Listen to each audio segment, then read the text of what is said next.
शिजवलेल्या भातापासून ना मेंदू वडा बनवणार आहे. ते लागणारं साहित्य तुम्हाला दाखवते.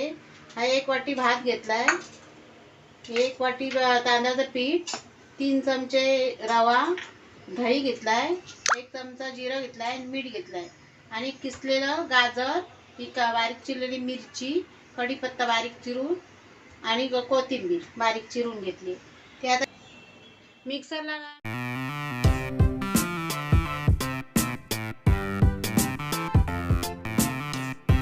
मेंदू वडे कसे ना कुरकुरीत झालेत बघा. बाहेरून कुरकुरीत, आतून रोसलेली अशी मस्त झाले. असे तुम्ही शिजवलेल्या भातापासून आहे हे तयार केले. ही रेसिपी तुम्हाला मेंदू वड्याची कशी वाटली कमेंट करा, लाईक करा, शेअर करा, सबस्क्राईब करा आणि घंटा वाजवायला विसरू नका. थँक्यू.